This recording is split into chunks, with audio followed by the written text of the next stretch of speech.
Shri Radhe.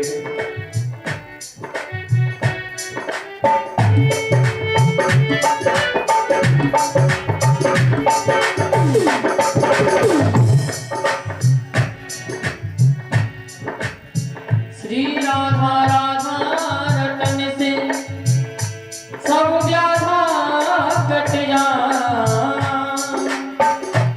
Coat जन्म किया खुदा नाम ले तो कट जा।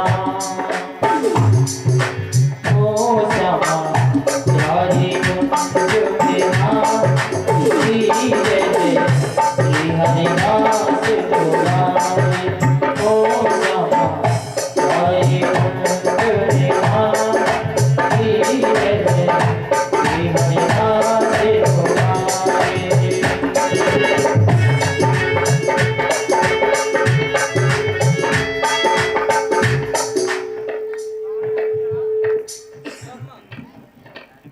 श्री राधे जय हो। श्री राधे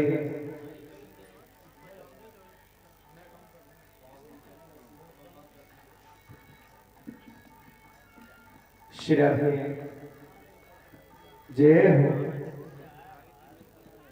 श्री राधे राधे श्री राधे जय हो। श्री राधे राधे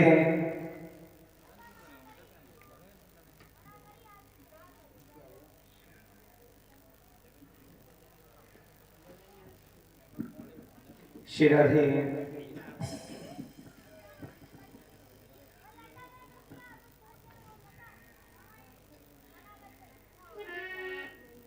जय हो। आइए सभी भक्त आरती के लिए खड़े हो जाएं और भागवत जी की आरती करें।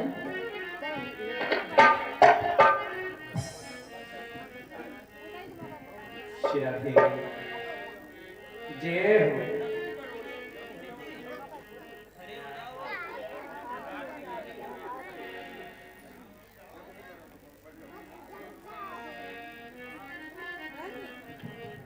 श्री भागवत भगवान की है आरती, पापियों को पाप से है तारती। श्री भागवत भगवान की है आरती, पापियों को पाप से है तारती। अभय ग्रंथ मुक्ति कंठी पंचम वेद निराला, सब जोगी जगाने वाला। अमर ग्रंथ ये मुक्ति कंठी पंचम वेद निराला, सब जोगी जगाने वाला। हरि नाम यही हरि नाम यही हरि नाम यही हरि नाम यही, जग में मंगल की आरती, पापियों को पाप से है तारती। श्री भागवत भगवान की है आरती, पापियों को पाप से है तारती।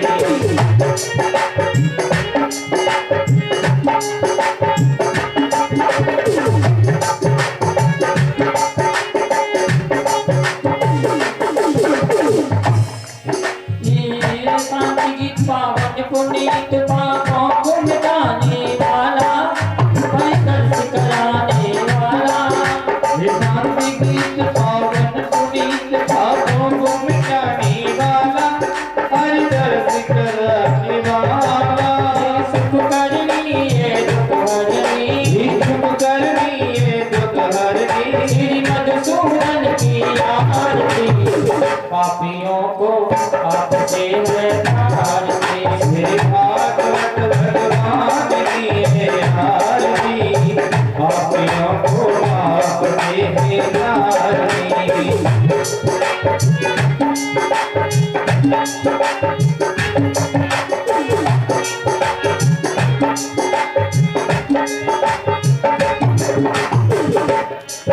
ये मधुर बोल जगवंत खोल सत आत्म बताने वाला, बिगड़ी को बनाने वाला।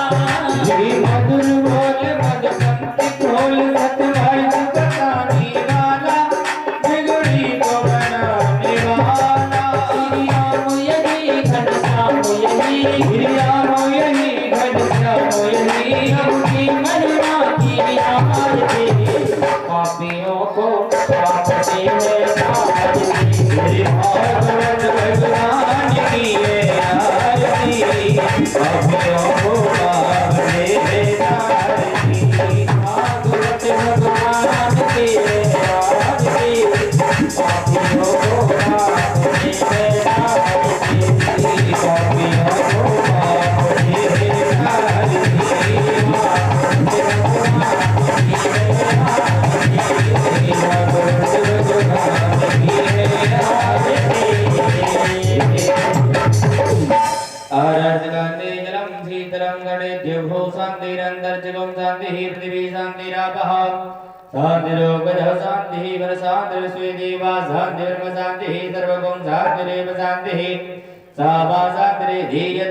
देवताओं की जय हो, हनुमान जी महाराज की जय हो, धर्म की जय हो, अधर्म का नाश हो, प्राणियों में सद्भावना, विश्व का कल्याण, सनातन धर्म की जय हो। जय जय श्री राधे, जय जय श्री राधे, जय जय श्री राधे। आइए सभी भक्त यथास्थान बैठ जाएं और आज की इस मधुर पावन बेला में जो कि बहुत रमणीकमयी कथा आपके गांव में बहने के लिए जा रही है, तो आइए सभी भक्त इस कथा में अमृत रूपी कथा में गोता लगाकर अपने जीवन को धन्य बनाएं। चलते हैं पूज्य महाराज जी की ओर। जय श्री राधे, जय श्री श्याम।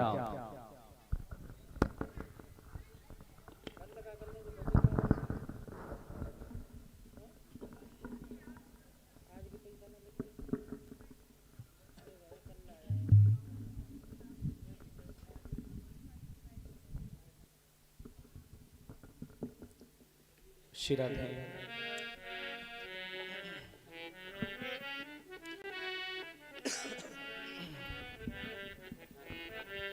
जय हो श्री राधे।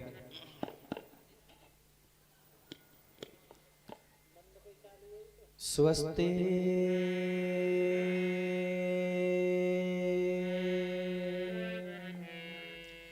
श्री गणेशाय नमः। स्वस्ति श्री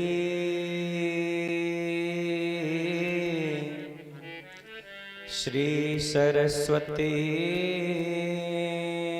नमः। स्वस्ति श्री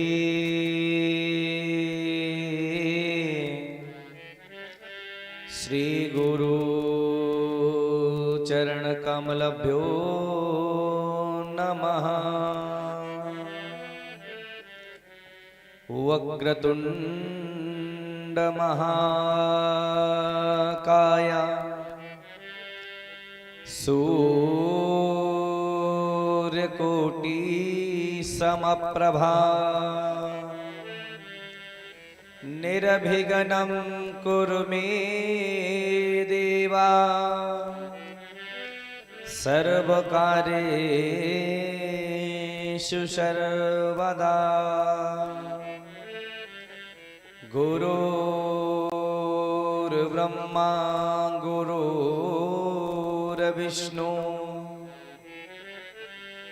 गुरुर्देवो महेश्वरः गुरुर्साक्षात् परं ब्रह्मा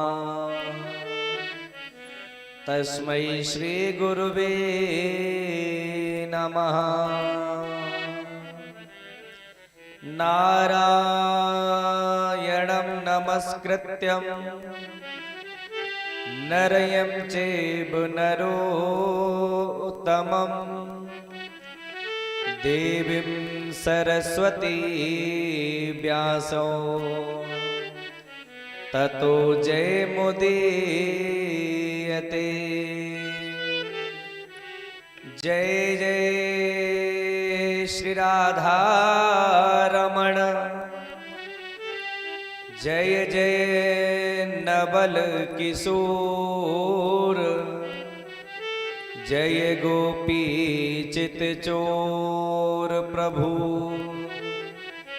जय जय माखन चोर।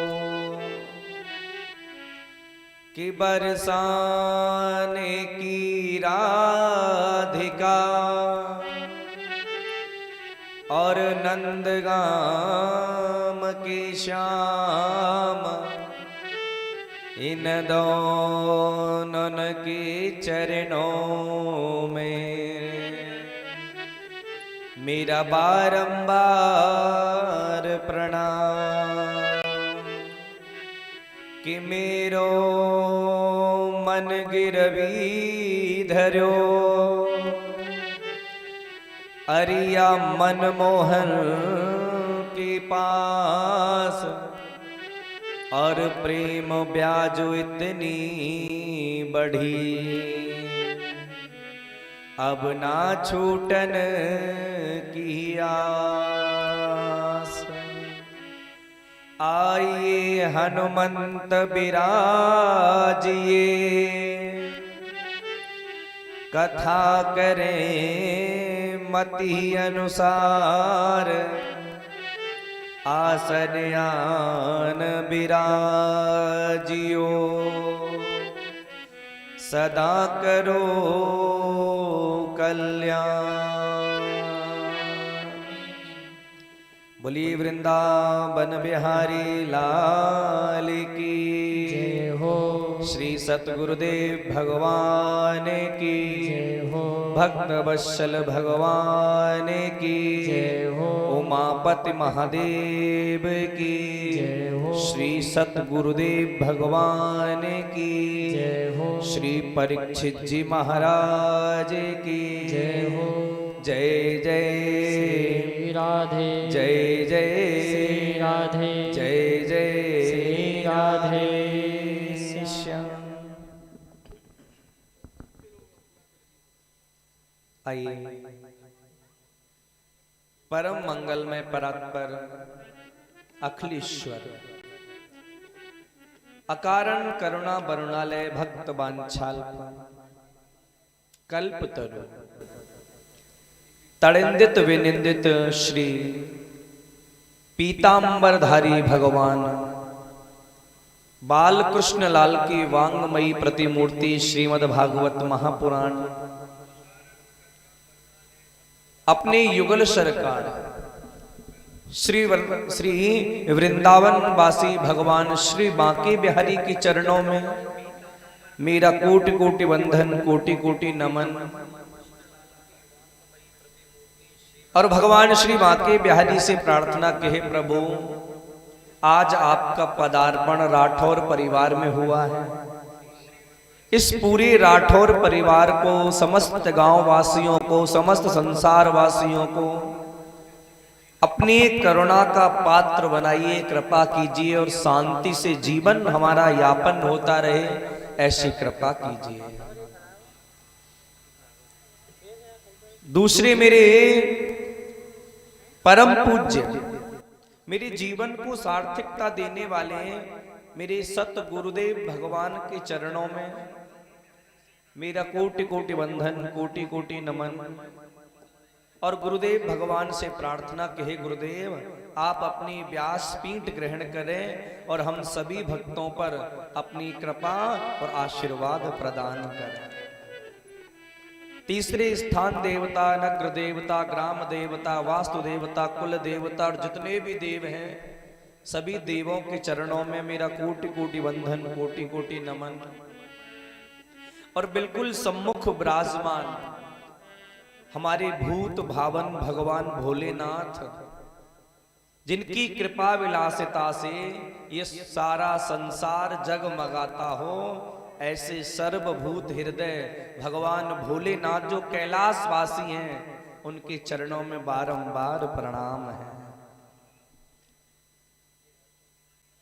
और हमारी ओर से और इस श्रीमद् भागवत महापुराण की ओर से मेरे प्यारे प्यारे सभी ब्रजवासी भाइयों की तरफ से आपको और आप सबके अंदर विराजमान सर्वेश्वर भगवान को प्यार भरा सा राधे राधे राधे राधे।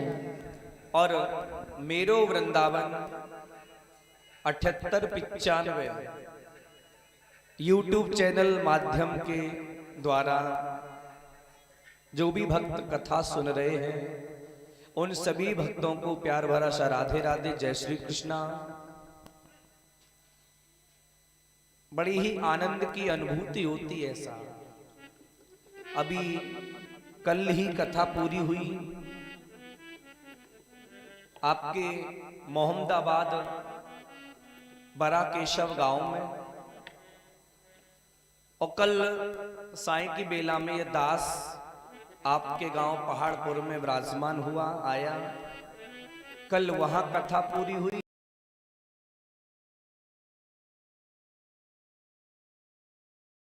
इससे आगे कथा दीपावली के बाद 9 नवंबर चंद्रवती वेंकट हॉल में कल 9 नवंबर से कथा श्री शिव महापुराण की होने जा रही है। बाकी कथाओं का क्रम तो आगे भी है थोड़ा बहुत, लेकिन कहने का तात्पर्य यह है कि जहां मेरे गोविंद विराजमान हो जाएं, वह स्थान फिर साधारण नहीं होता, वह स्थान फिर साक्षात वृंदावन धाम बन जाता है। और आपका गांव पहाड़पुर, और पहाड़पुर की सुंदर पवित्र धरा, पहाड़पुर की सुंदर धरती पर इस दास का प्रथम बार आगमन हुआ। लेकिन ऐसी पवित्र भूमि पर बैठकर कथा सुनने वाले व्यक्ति तो धन्य होते ही हैं।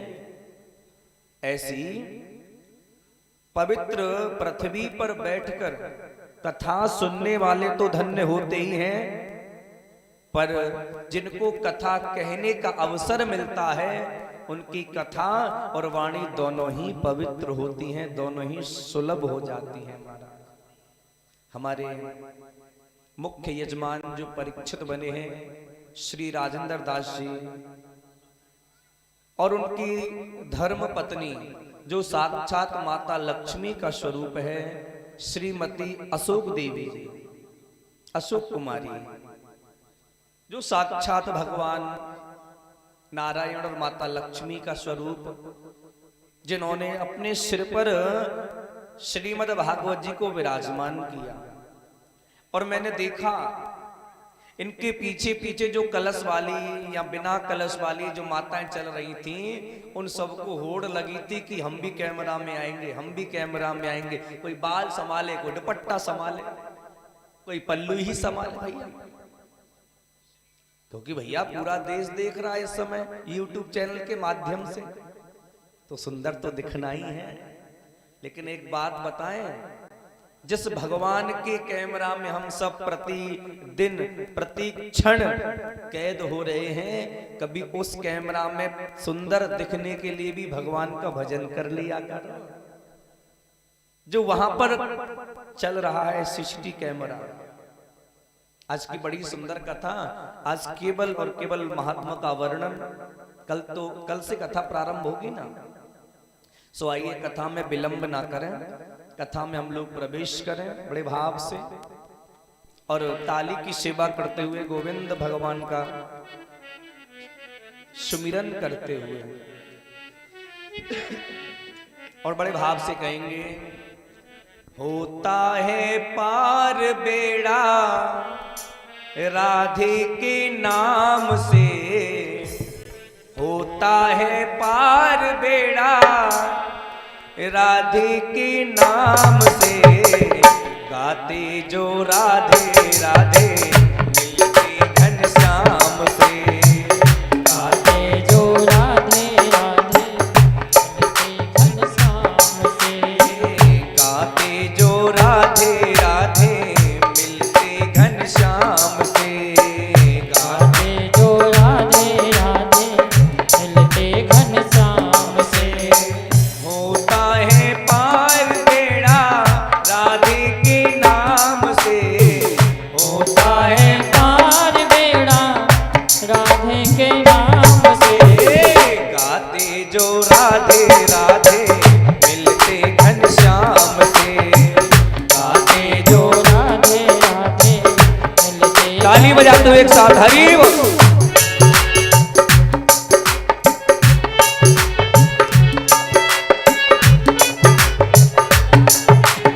और जी भैया कहते हैं कि बिना दिल के कोई दिलवाला हो नहीं सकता। कहते हैं कि बिना दिल के कोई दिलवाला हो नहीं सकता, और बिना दीपक के उजाला कभी हो नहीं सकता। और जो ना बजाता हो मेरे श्याम और राम के भजनों में ताली, वो मेरे श्याम के नाम का दीवाना हो नहीं सकता। इसलिए बड़े भाव से जय हो।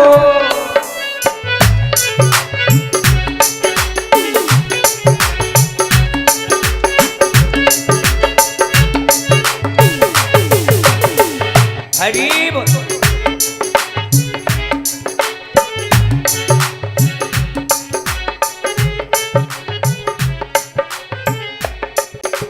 हरदम से छुटकारा देती राधे नाम की मस्ती, हाँ राधे नाम की मस्ती। हरदम से छुटकारा देती राधे नाम की मस्ती, हाँ राधे नाम की आसानी से पार उतरती, देखो जीवन कश्ती कश्ती। ओ आसानी से पार उतरती, देखो जीवन कश्ती कश्ती। राधे जब ठोकर मारे अपने निज पाँव से, गाते जो राधे राधे मिलते हैं शाम से, राधे राधे मिलते हैं शाम से। होता है पार बेड़ा राधे के नाम से, होता है पार बेड़ा राधे के नाम से।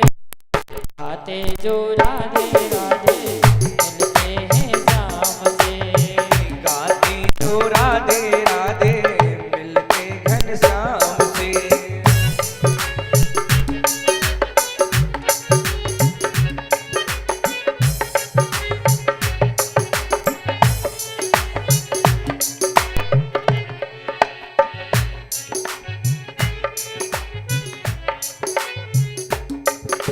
राधा नाम की मस्ती देखो सारे जग में बहती, हाँ सारे जग में बहती। राधा नाम की मस्ती देखो सारे जग में बहती, हाँ सारे जग में बहती। सारे पाप कटे नहाने से, सारे पाप कटे नहाने से, सारी दुनिया कहती कहती। सारे पाप कटे नहाने से, सारी दुनिया कहती कहती। नहाते हैं जो भी इसमें, नहाते हैं जो भी इसमें, रहते आराम से।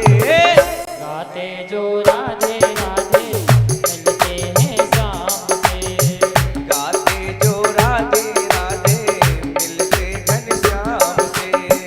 गाते जो राधे राधे मिलते घनश्याम से।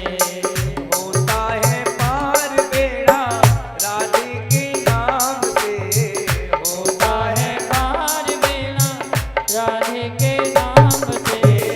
गाते जो राधे राधे मिलते घनश्याम से। गाते जो राधे राधे मिलते घनश्याम से, गाते जो राधे राधे मिलते घनश्याम से। गाते जो राधे राधे मिलते घनश्याम। जय हो।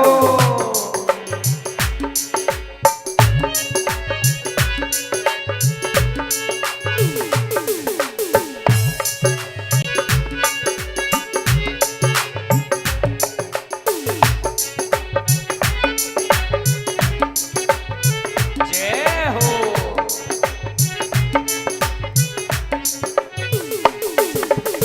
और राधे नाम से क्या होता है?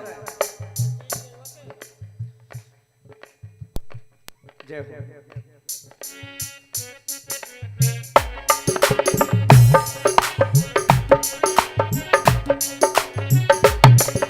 ब्रजमंडल के मोर बोलते देखो राधे राधे, हाँ देखो राधे राधे।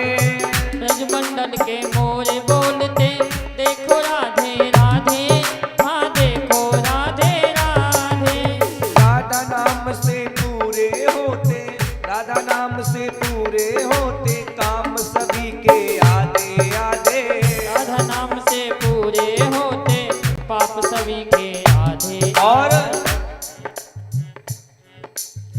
राधे का नाम जोड़े, राधे का नाम जोड़े पूरे ब्रज धाम से। राधे जो राधे राधे मिलते हैं शाम से। गाते जो राधे राधे मिलते घनश्याम से। गाते जो राधे राधे मिलते घनश्याम और से। बड़े भाव से ताली बजाते हुए गोविंद मेरो है, गोपाल मेरो है। गोविंद मेरो है, गोपाल मेरो है। गोविंद मेरो है, गोपाल मेरो है। गोविंद मेरो है, गोपाल मेरो है।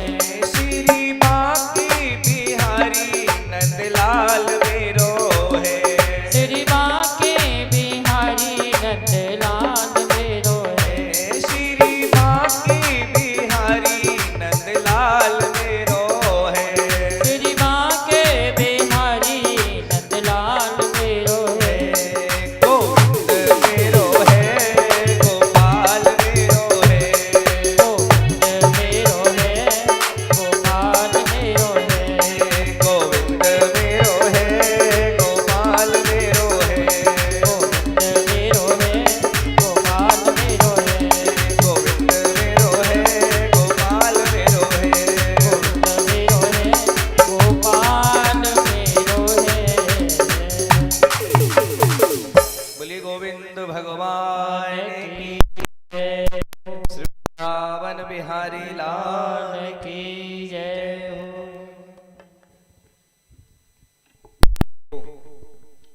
परीक्षित जी, एक जन्म नहीं, दो जन्म भी नहीं, अनंत अनंत जन्मों के जो हमारे सोए हुए भाग्य हैं, जिस दिन भाग्य जागते हैं, जिस दिन भाग्य उदय होते हैं, उसी दिन श्रीमद् भागवत कथा सुनने का सौभाग्य प्राप्त होता है।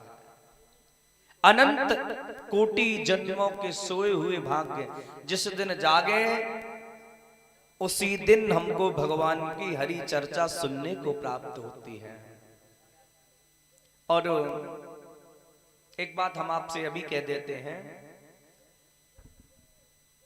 कि आप अपने घर में हो और घर में लेटे लेटे या पड़े पड़े आपका मन नहीं लग रहा, और आपने अपने मन में विचार किया कि चलो घर में पड़े पड़े मन नहीं लग रहा, राठौर परिवार में कथा चल रही है, चलो सुनी ही आते हैं, थोड़ा मनोरंजन हो जाएगा, मन भी लग जाएगा।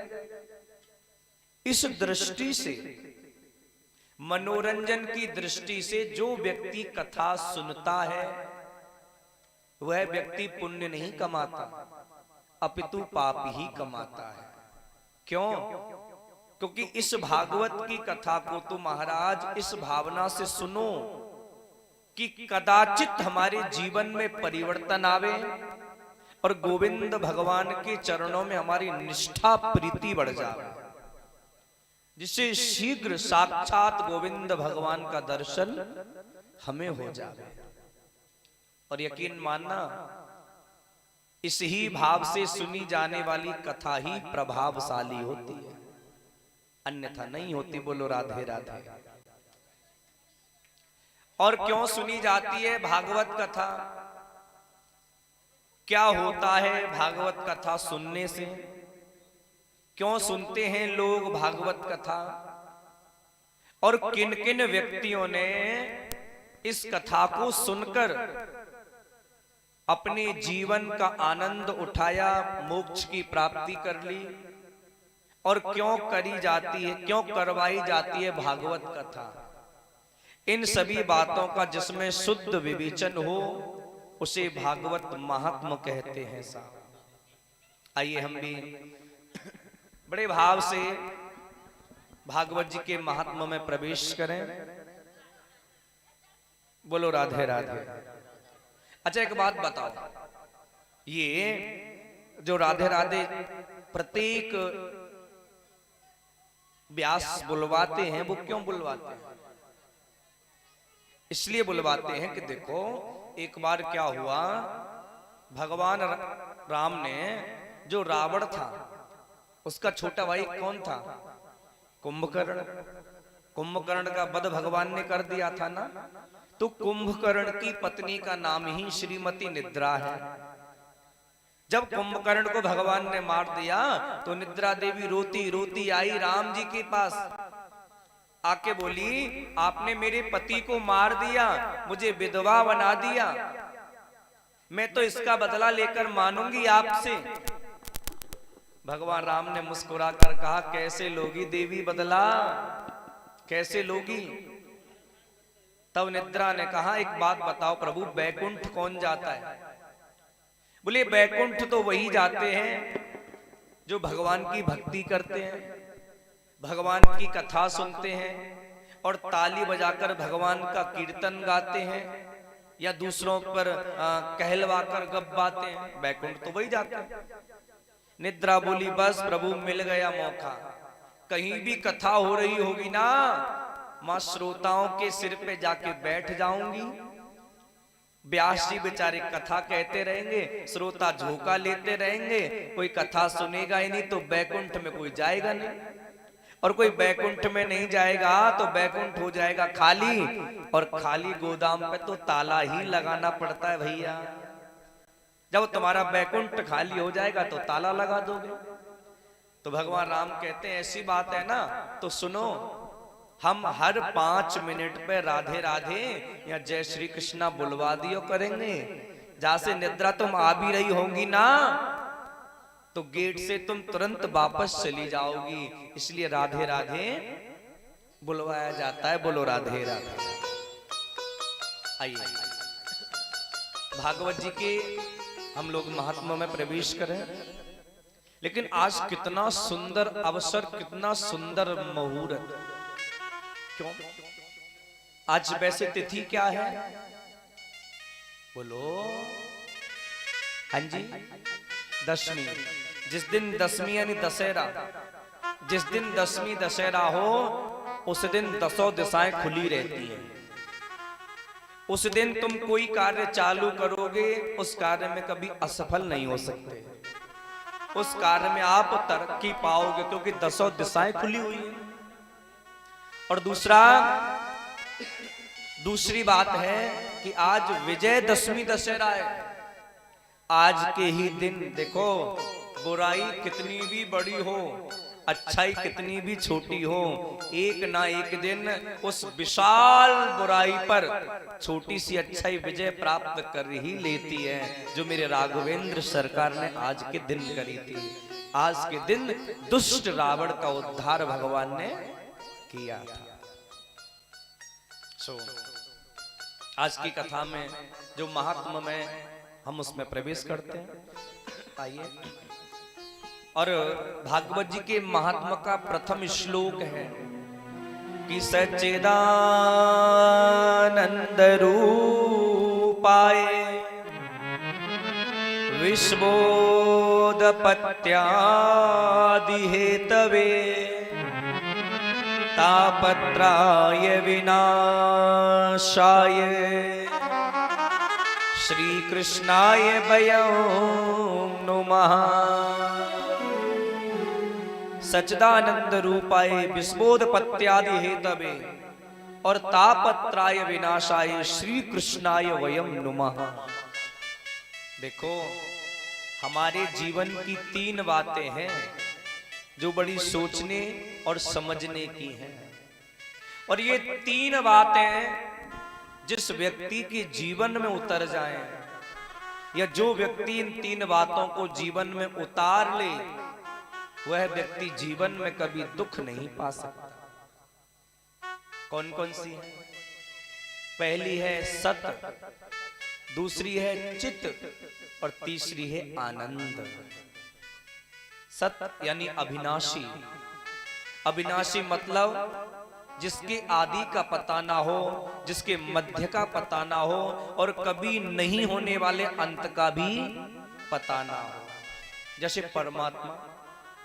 परमात्मा के आदि का पता नहीं है, परमात्मा प्रकट कब कहां कैसे हुआ कोई पता नहीं, परमात्मा का मध्य यानी बीच कहां है कोई मालूम नहीं, और कभी नहीं होने वाला अंत परमात्मा का भी किसी को प्राप्त नहीं है, किसी को मालूम नहीं, उसे सत्य कहते हैं। दूसरी बात है चित्त यानी प्रकाश। जिस परमात्मा को कभी भी किसी से प्रकाश लेने की जरूरत नहीं पड़ती, बल्कि वो भगवान अपने ही प्रकाश स्वरूप से दुनिया को प्रकाशित करता हो, उस भगवान को चित्त कहते हैं। और ध्यान दे के सुनिएगा, तीसरी बात आनंद को। शैलेंद्र भैया, आनंद का मतलब क्या होता है? प्रसन्नता। आनंद का मतलब किसी को स्वादिष्ट भोजन करा दो, उससे पूछो भैया कैसा लग रहा है भोजन करके, एक ही बात कहेगा, महाराज मत पूछो, बड़ो ही आनंद आ रहे हो है। देखो हम ब्रजवासी है ना, तो कबो कबो मोड़े में ते ब्रजभाषा निकल जाए। हाँ हाँ, तो पहली बात आनंद, जब तुम किसी को स्वादिष्ट भोजन कराओगे ना, उससे पूछो कैसा लगे भोजन करके, एक ही बात कहो, भैया मत पूछो, बड़ो ही आनंद आ रहे हो चकाचक। और किसी को तुम एसी कमरे में सुला दो, सवेरे जैसे ही उठे कैसा लगा, एसी कमरे में सोकर, महाराज चोखो आनंद आयो, बड़ो ही आनंद आयो। किसी को मोटे मोटे सॉफ्ट डल्लप के गद्दों पे सुला दो, कैसा लगा, नरम नरम गद्दों पे सोकर, महाराज बड़ा आनंद आ रहा है, बड़ा आनंद आया। और किसी को तुम लाखों करोड़ों की संपत्ति दान दे दो ना, पूछो कैसा लग रहा है, बोले बड़ा आनंद आ रहा है। लेकिन एक बात बताओ, स्वादिष्ट भोजन करने से, एसी कमरे में सोने से, लाखों करोड़ों की संपत्ति प्राप्त कर लेने से क्या आनंद की प्राप्ति होती है? हैं जी? अरे लाखों करोड़ों की संपत्ति प्राप्त कर लेने से, स्वादिष्ट भोजन कर लेने से केवल और केवल क्षण मात्र के लिए सुख की अनुभूति हो सकती है, पर आनंद की अनुभूति नहीं हो सकती। देखो सब किसान हैं, आपकी किसान की बात बताऊं, जो आनंद, जो सुख आपको एसी कमरे में सोने से मिलता है, वही सुख एक किसान को खेत में हल चलाते चलाते जब थक जाता है ना किसान, तो किसी पेड़ के छांव में बैठकर और मिट्टी के ढिले की, ढिला समझते हो? हाँ, मिट्टी के ढिले की तकिया बनाकर गहरी नींद में सो जाता है, वही सुख उसको वहां मिल जाता है। जो आनंद हमको डल्लभ के गद्दों पे सोने से मिलता है, वही आनंद, वही सुख एक स्वान को गंदी नाली में सोने से मिल जाता है। स्वान यानी कुत्ता, उसको गंदी नाली में सोने से मिल जाता है। क्यों? क्योंकि आनंद तो अंदर की चीज होती है, बाहर तो होता नहीं। जो आनंद सिंधु सुख राशि, सी करते त्रिलोक सुपासी, सो सुख धाम राम असनामा, अखिल लोक दायक विश्राम। जिस परमात्मा के आनंद की सिंधु की बिंदु भी किसी को प्राप्त हो जाए, तो पूरा विश्व आराम, विराम और विश्राम का अनुभव कर सकता है। और कैसा है? बोले 3 प्रकार के तापों को विनष्ट करता है। दैहिक दैविक भौतिक तापा, राम राज्य काहू नहीं व्यापा। 3 प्रकार के ताप हैं, आदि दैविक ताप, आदि भौतिक ताप और आदि देविक ताप। ये तीनों ताप मेरे भगवान के नाम के आगे नहीं टिक सकते। और देखो अब सुंदर बात बताऊं मैं आपको इस श्लोक के माध्यम से कि कोई तन दुखी, कोई मन दुखी, कोई धन बिन रहते उदास, थोड़े थोड़े सब दुखी, सुखी राम के दास। कोई तन दुखी, तन से कैसे दुखी है? तन से दुखी इस प्रकार है कि मान लो हम एक सेठ जी के घर गए और सेठ जी ने स्वादिष्ट भोजन हमें कराया, और जब हमने देखा सेठ जी भोजन करने बैठे, उनके लिए जो थाली आई ना, थाली को देखकर बड़ा अचंभा था। सेठ जी लाखों करोड़ों संपत्ति के मालिक थे, अरबों के मालिक, लेकिन भोजन करते थे मूंग की दाल का पानी और सूखी 2 रोटी। दाल भी नहीं, मूंग की दाल का पानी था केवल, और सूखी 2 रोटी। मैंने कहा सेठ जी इतना वैभव और ये भोजन? बोला डॉक्टर ने मना किया है, रोटी में चिपड़ के खा लूंगा ना तो मेरा ब्लड प्रेशर हाई हो जाएगा। ऐसे व्यक्ति तन से दुखी हैं और मन से दुखी। घर में बेटा पैदा हो गया, जिस दिन से घर में बेटा पैदा हुआ उस दिन से माता पिता ने सपना देखा कि बेटा जब बड़ा हो जाएगा तो अच्छे पैसे वाले घर से विवाह करूंगा, जब बहू आवेगी ना तो गाड़ियां भर भर कर दहेज लेकर आवेगी। बेटा बड़ा हुआ और लो जी वो तो घर की नौकरानी को ही लेके भाग गया। अब पिता के मन में कष्ट हो गया, अरे मैं शादी करता अच्छे घर से तो बहू दहेज लेकर आती, अब नौकरानी को लेके भाग गया, दहेज तो छोड़ो को चम्मच नहीं दे वो। अब उसके मन में कष्ट है और थोड़े थोड़े सब दुखी। संसार में कोई सुखी नहीं है। कोई बेटा से दुखी, कोई बेटी से दुखी, कोई पति से दुखी, कोई पत्नी से दुखी, कोई परिवार से दुखी, कोई अपनी काया से दुखी। व्यक्ति सब दुखी हैं। एक भी व्यक्ति संसार छोड़ो आपके अपने गांव में ऐसा व्यक्ति नहीं है जो अपनी छाती पर हाथ रखे और हमसे आकर कहे महाराज मैं सुखी हूं। सब दुखी हैं। और श्री कृष्णाय वयम नमः, केवल मैं नहीं हम सब मिलकर कृष्ण का वंदन करते हैं, उनके चरणों में प्रणाम करते हैं। आइए बड़े भाव से हम सब चलते हैं नैमिषारण्य क्षेत्र में। नैमिषारण्य तीर्थ में शौनक आदि 88,000 संतजन बैठे थे। उन संतों के बिल्कुल बीच में परम युवा 20 वर्षीय श्री सूत जी का आगमन हुआ है। और सूत जी ने संतों को देखा तो संतों ने खड़े होकर सूत जी महाराज का सम्मान सत्कार स्वागत किया है। स्वागत किया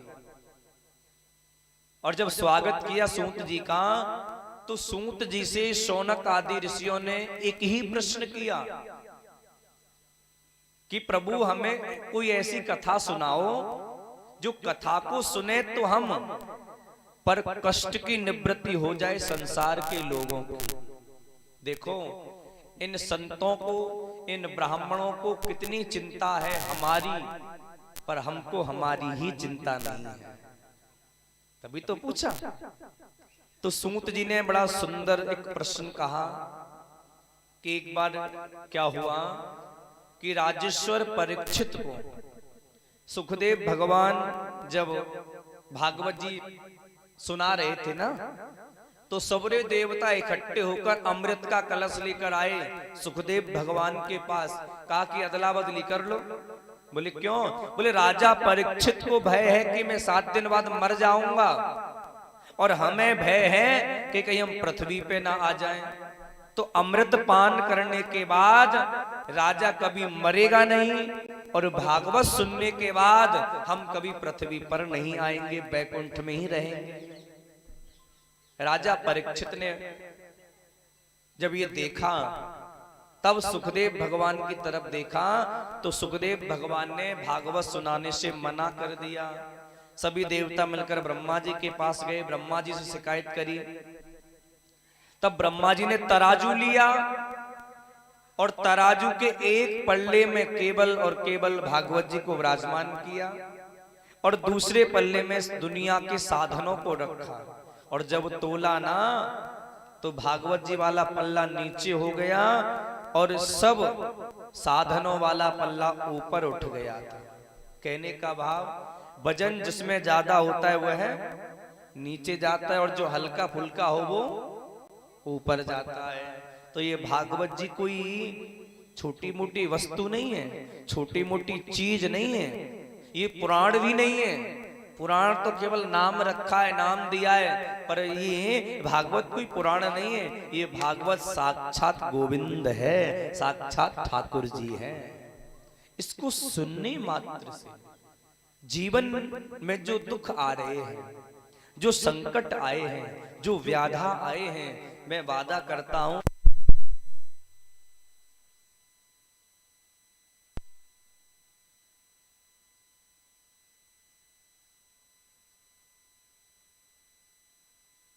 मरने के बाद वो भूत पिशाच बन जाए और भूत पिशाच बनने के बाद घर वालों को परेशान करे, बाहर वालों को परेशान करे।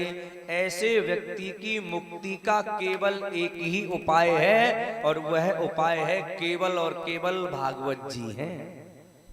धन्यम भागवती वार्ता यानी वाचन और प्रेत पीड़ा विनाशिनी। महान से महान प्रेतों का उद्धार करने वाली है ये कृष्ण कथा।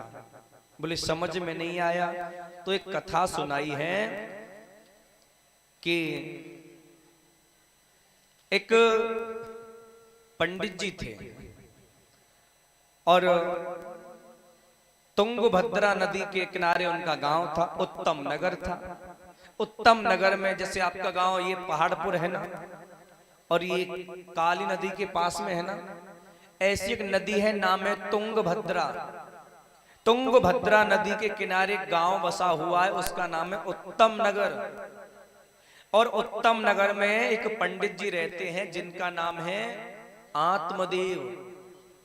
और आत्मदेव पंडित जी की एक पंडिताइन भी है, धर्मपत्नी, नाम है धुंधली।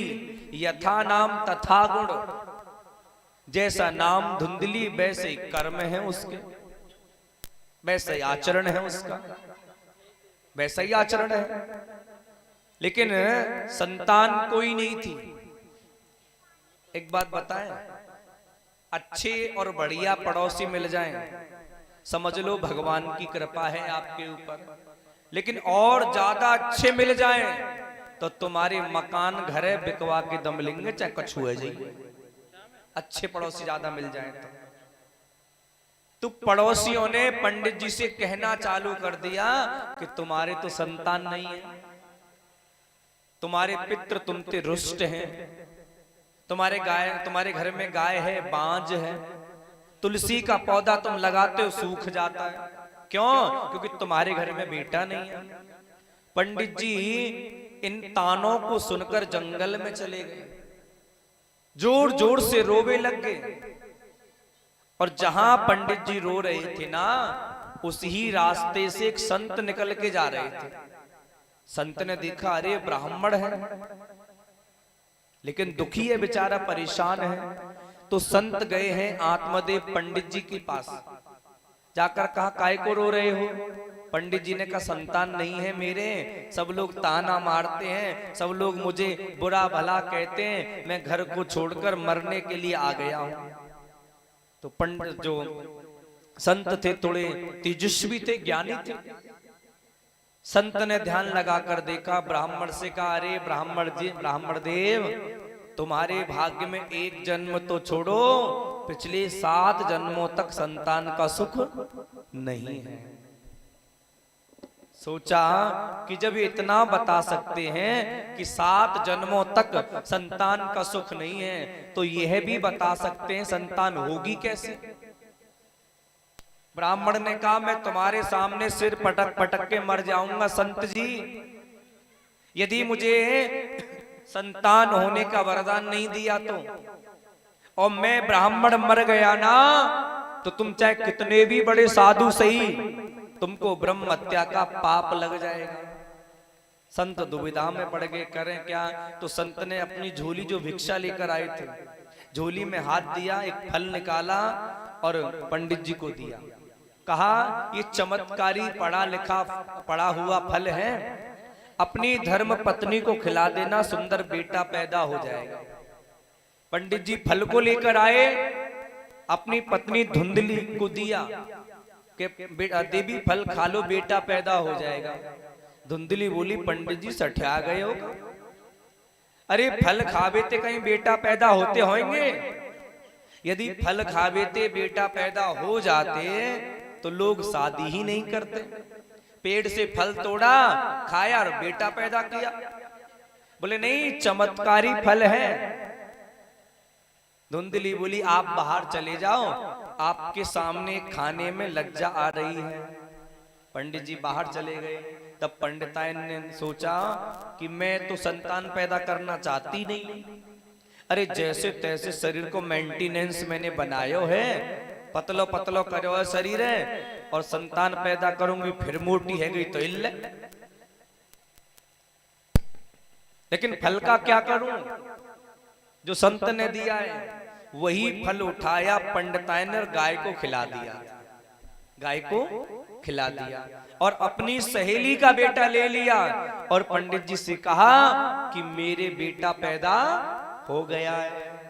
पंडित जी बोले ऐसे कैसे बेटा पैदा है? वो तेरा पेट बड़ा नहीं, दर्द हुआ नहीं, संतान पैदा ऐसी हो गई? तो धुंधली बोली आपको नहीं पता, वो चमत्कारी फल था ना, तो ये चमत्कारी ही बालक पैदा हुआ है। पंडित जी बोले कैसे भी हुआ सही, पर हमारा नाम तो चल गया कि पंडित जी को बेटा है।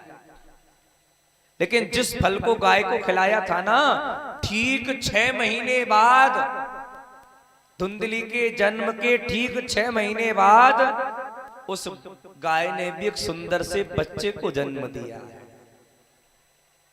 गाय का जो बेटा था, गाय का जो बच्चा था, उसका पूरा शरीर मानव का था, मनुष्य का, लेकिन उसके कान बड़े बड़े थे गाय जैसे, इसलिए उसका नाम गौकर्ण पड़ गया है।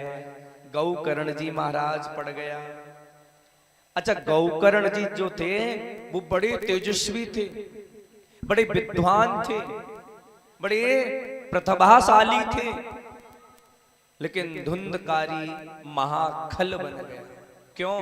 क्योंकि ध्यान देना माता पिताओं, जिस घर में इकलौता बेटा होता है ना, उस घर में माता और पिता दोनों का उत्तरदायित्व तो ज्यादा बढ़ जाता है। समय समय पर ध्यान दो कि बच्चा किसी गलत संगत में तो नहीं है। समय समय पर ध्यान दो कहीं वो ताश पत्ते तो नहीं खेलने लग गया। क्यों? क्योंकि व्यक्ति का जब बिगड़ना आरंभ होता है ना, तो पहली सीढ़ी ये ताश पत्ते ही है, दूसरी सीढ़ी वो ऐसे खेलते ना ऐसे करके कंचे, ये दूसरी सीढ़ी है। यदि ये दोनों व्यक्ति चालू कर दिया है, समझ लो उसका बिगड़ना आरंभ हो गया है। लेकिन भागवत जी कहती हैं कि 5 साल तक बच्चे का लालन पालन करो, 5 वर्ष के बाद धीरे धीरे करके 10 वर्ष तक बच्चे को आंख दिखाओ, केवल डांटो, और 10 वर्ष के बाद यदि बच्चा ना सुने तो पीटना भी चालू कर दो, 1-2 थप्पड़ रख दो जब आपकी ना सुने। और जब बच्चा 16 साल का हो जाए ना, पिता के कंधे से कंधा मिलाकर चलने योग्य हो जाए, तो माता पिता को उसको बेटा नहीं समझना चाहिए, उसे संतान नहीं समझनी चाहिए, फिर उसको मित्र और भाई समझना चाहिए। फिर धीरे धीरे करके उस बच्चे से काम निकलवाना चालू कर देना चाहिए।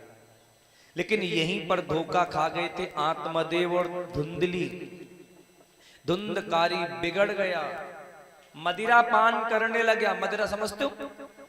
हाँ, मदिरा पान करने लग गया, मांस भक्षण करने लग गया, वैश्याओं की संगति करने लग गया।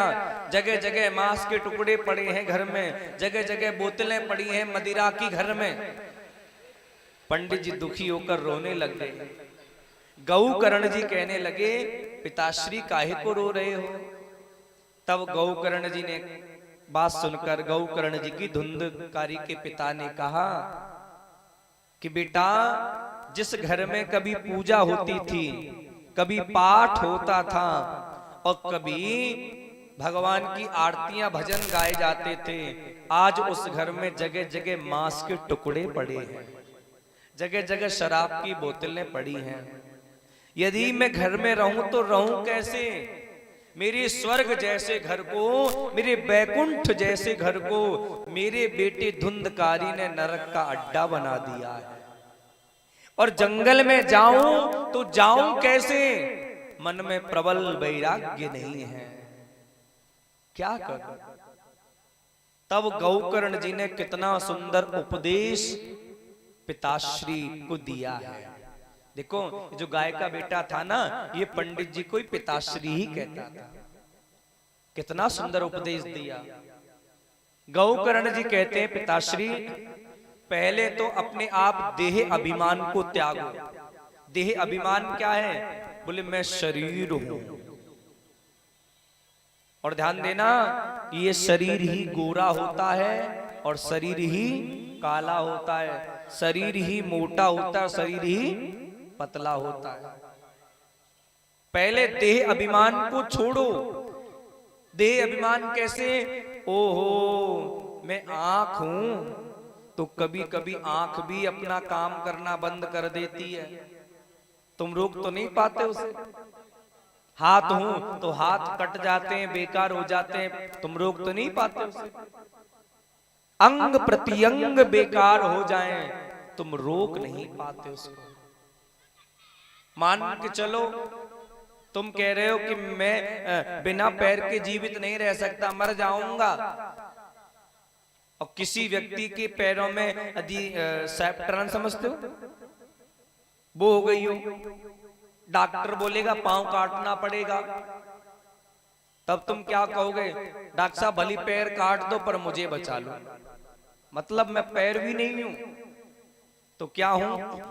तब अंदर से आवाज आएगी कि चल रे हंसा अमर लोक को, यहाँ कोई नहीं तेरा है, जग वालों का हुआ अंधेरा, अपना हुआ सवेरा है। यही आवाज अंदर से आएगी। तो आत्मदेव पंडित जी घर छोड़ के चले गए। धुंधकारी की जो माँ धुंधली थी, धुंधकारी मारता पीटता था, वो कुएं में कूदकर जान दे दी। गौकर्ण तीर्थ यात्रा पे चले गए, अकेला धुंधकारी बच गया। 5 वैश्याओं को घर में लाके रख लिया। उन्हीं वैश्याओं ने धुंधकारी को मार दिया, गड्ढा खोद के गाड़ दिया। वही धुंधकारी बन गया प्रेत, सबको परेशान करने लगा।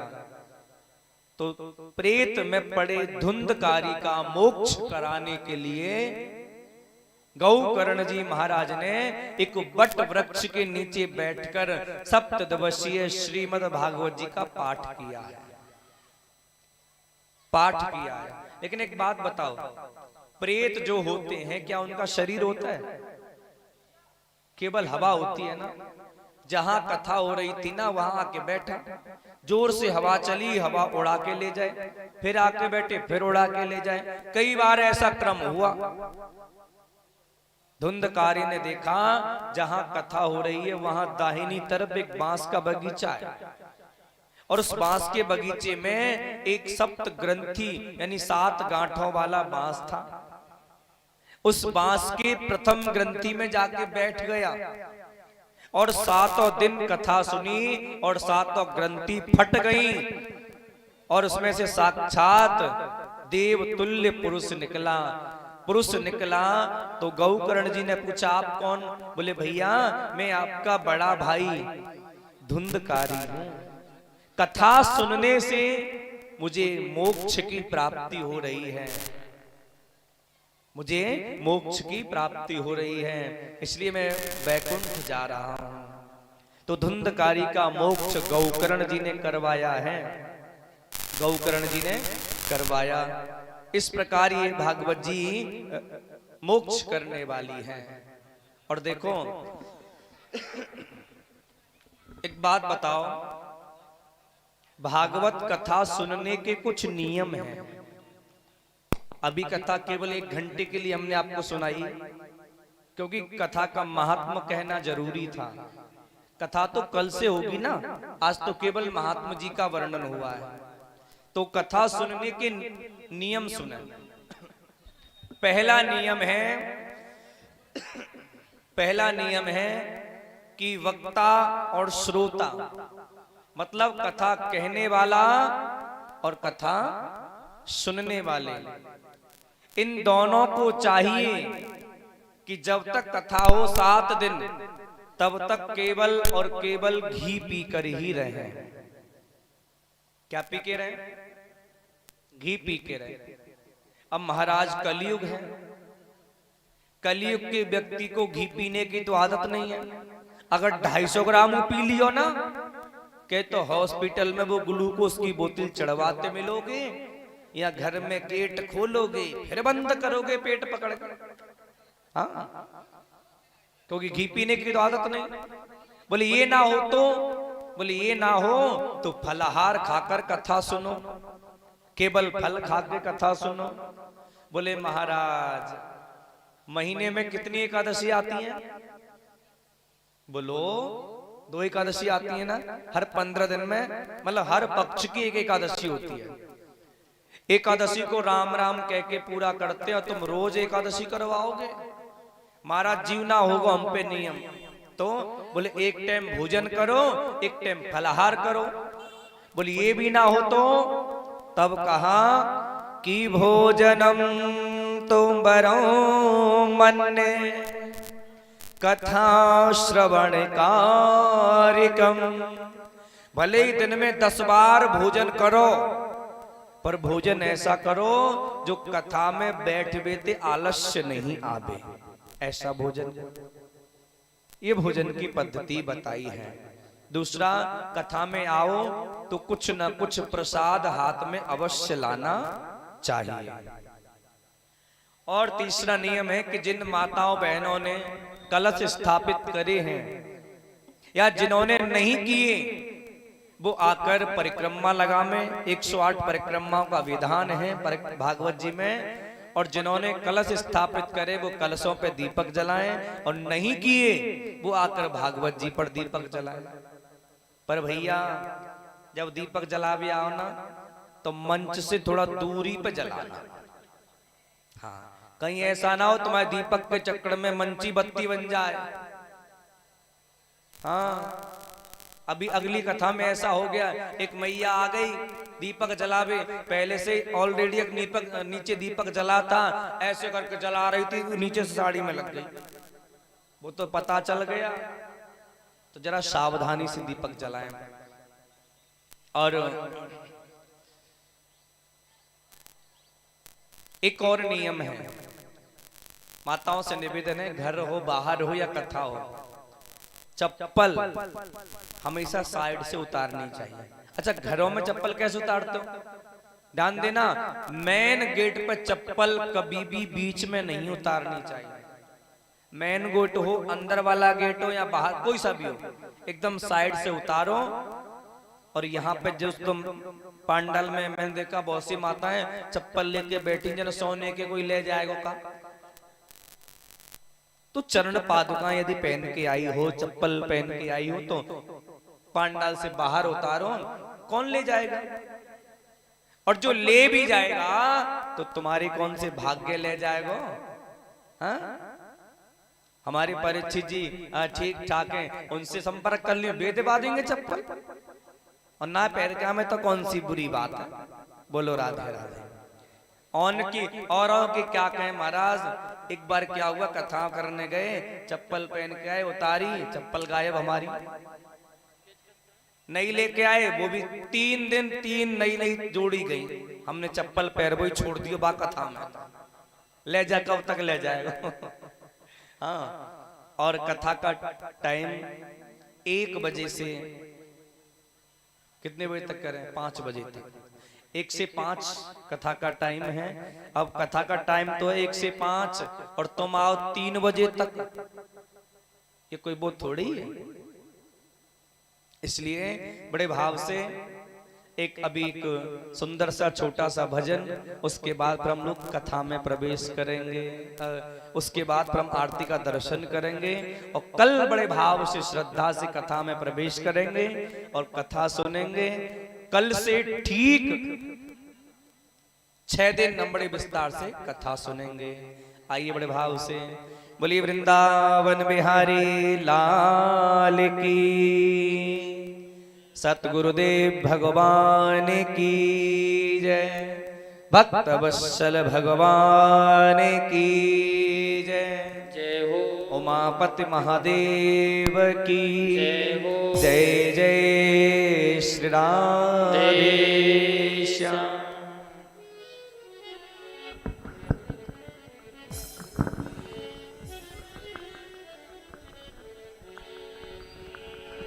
ओ जी राधे तेरे चरणों की वो पग धूल जो मिल जाए, राधे तेरे चरणों की पग धूल जो मिल जाए, राधे तेरे चरणों की, राधे तेरे चरणों की पग धूल जो मिल जाए, राधे तेरे चरणों की पग धूल जो मिल जाए,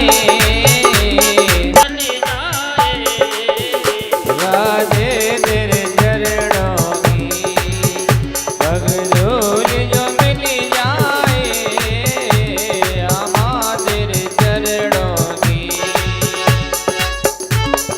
हे हरि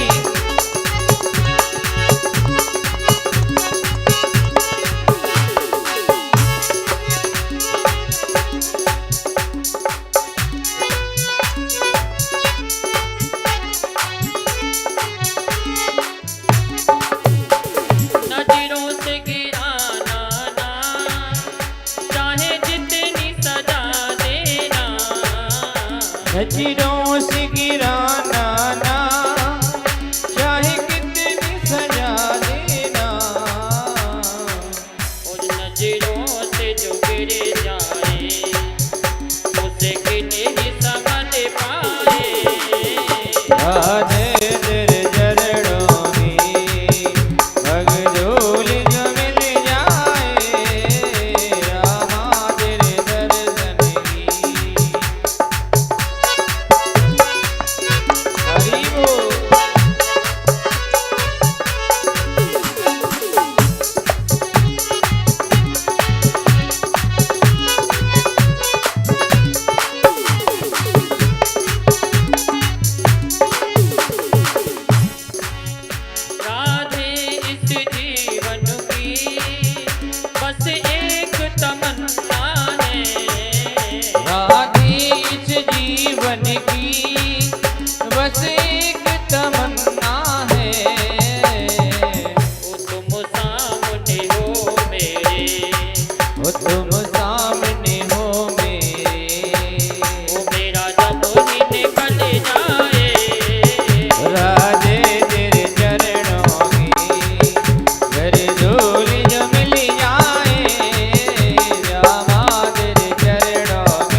सरकार की जय हो जय जय श्री राधे राधे।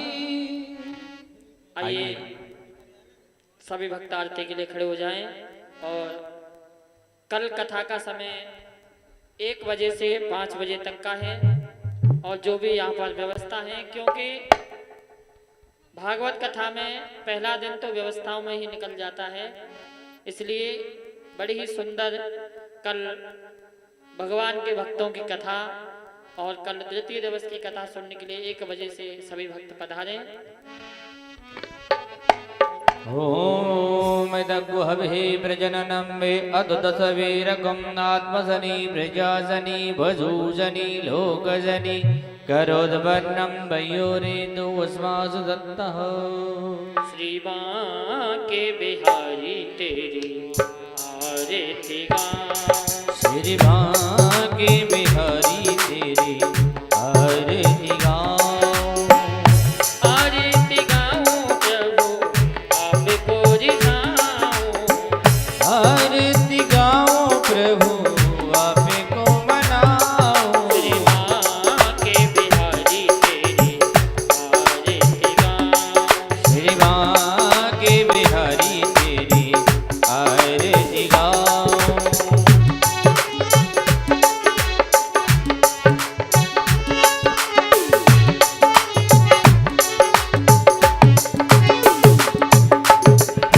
मोरे मुकुट तेरे शीश पे सोहे।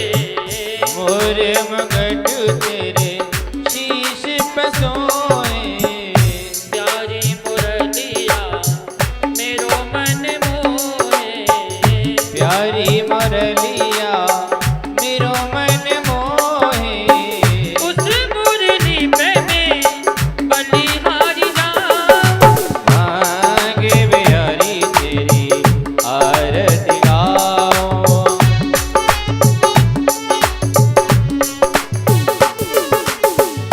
चरणों से निकली है गंगा प्यारी। चरणों से निकली है गंगा प्यारी। जिसने सारी दुनिया तारी। जिसने सारी दुनिया तारी। उन चरणों में मैं शीश झुकाऊं। आगे बिहारी तेरी आरती गाऊं।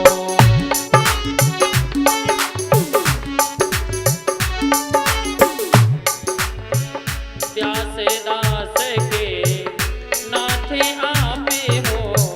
व्यास दास के नाथ आपे हो।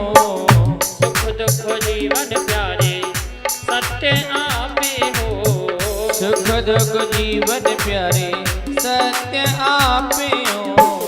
युगल छवि तेरी मन में बसाऊं।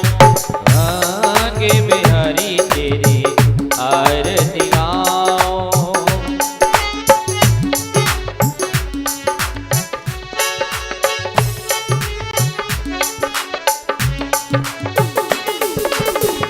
मथुरा में प्रभु जन्म लियो है। मथुरा में प्रभु जन्म लियो है। भगतन को दुख दूर कियो है। भगतन को दुख दूर कियो है। पास सदा मन को पाऊं। आगे बिहारी तेरी आरती गाऊं।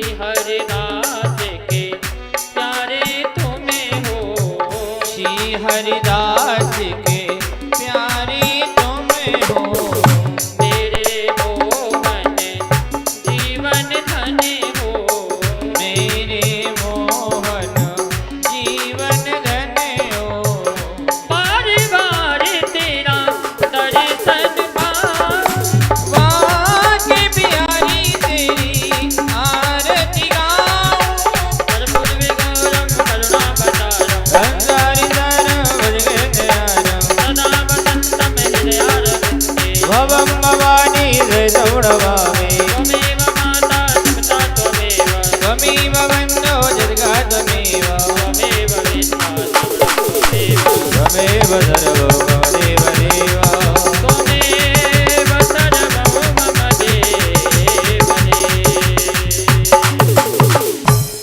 आर्तिकान्ते जलं शीतलं कर्णेतः अध मन्दपुष्पाञ्जलिं महो। सभी अपने हाथ में फूल ले लें।